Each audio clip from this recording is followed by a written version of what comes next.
Hey guys, this is a little late. But here we are, several weeks after Catching Fire came out, and I'm ready to give you a review of it. I've seen it 4 times since it came out, and I've just kind of accumulated a bunch of opinions about it that I'm going to share with you now. First and foremost, let's just give a hand to Francis Lawrence, because, oh my god, this was the best thing I've ever seen in my entire life. I don't even have to really talk about the acting because, let's be real, Jennifer Lawrence is a goddess. And all the casting was absolutely perfect. I have no complaints about any of the actors and any of their portrayals of the character. They were all very good. Now on to more specific things. I read the entire book before I went to see it the first time because I wanted to refresh my memories because it had been a while since I read it. And usually when you read a book right before you see the movie is disappointing because you remember so many of the details and you know exactly what they took out. But with this, I was not disappointed with any of the choices that they made, and that's really hard to do. They only changed very small things and it really wasn't important, but a lot of it was word for word from the book, and that's amazing. They also added a few things to the movie, which was interesting. For example, they added Snow's granddaughter into the movie, and it was very confusing at first because I was like, who's this character and what's the point of her being here? It added a new dynamic to the story because you didn't really think about how Katniss was affecting the younger generations, and then with Snow's granddaughter, she wanted to be like Katniss. And then there was that one girl who told Katniss at one of the speeches that she wanted to volunteer just like her when she was older, and that was scary. That was something I hadn't thought about before, but Francis Lawrence, again, just blows everyone's mind. Something else that Francis Lawrence did was he kept in small details and he really valued them because they didn't necessarily need the Finnick scene with the sugar cubes, but he kept it in because it helps build Finnick's character, which is very important, especially for Mockingjay, and he recognized that and put it in so that we understand that Finnick is, on the surface, very charming and interesting, and it just made me really happy. And then there was character development. Now I want to talk a bit about this. When Haymitch is watching the announcement of the Quarter Quell,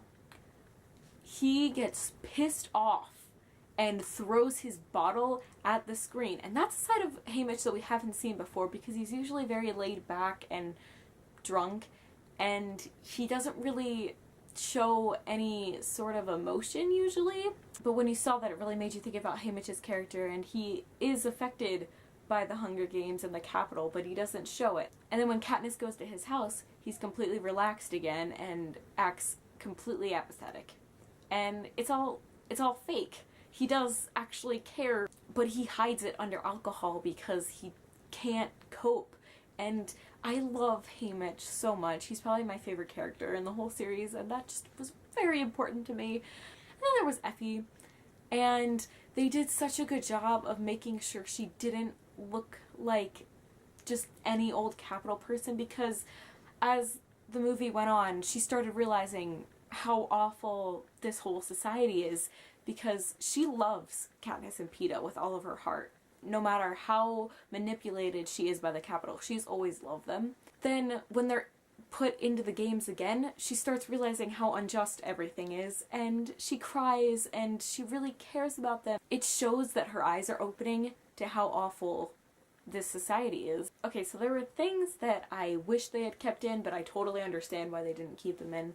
Haymitch's games, when they show him when he was competing, they took that completely out, which made me upset. And I think that would have been interesting to show a little backstory, but I mean, it's a 2.5 hour long movie, so I understand why they took that out. They took out the line, "My nightmares are always about losing you," but they kept in "always" in the part where Katniss says, "Stay with me," so that might have compensated for that.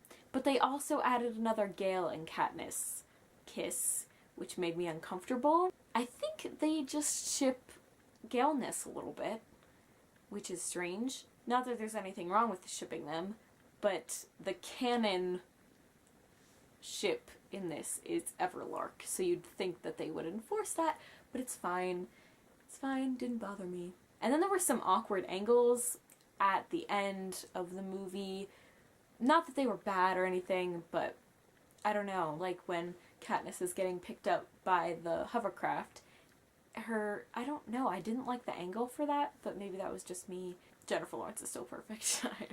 I don't really care that much. Also, let's just talk about the theater I was in for this. The people in the room were freaking amazing. They were so interactive, and it really, really made it, because there are usually some people who are laughing at inappropriate parts, or they're talking through emotional scenes, and that bothers me. But no one did that for this.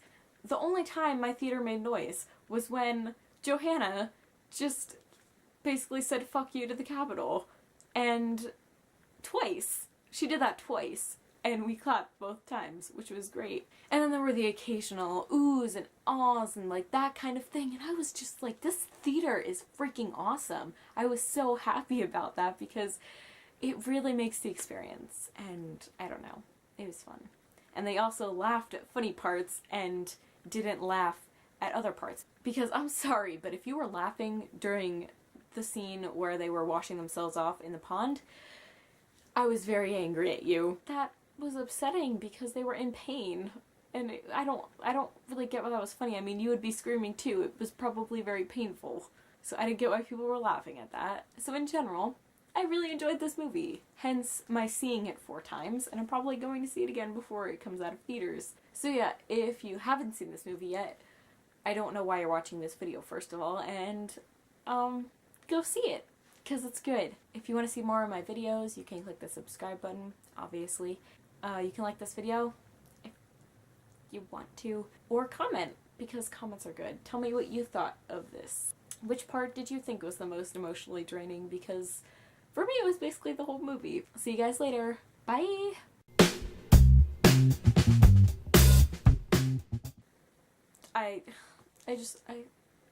Sometimes I just think about Jennifer Lawrence and just cry.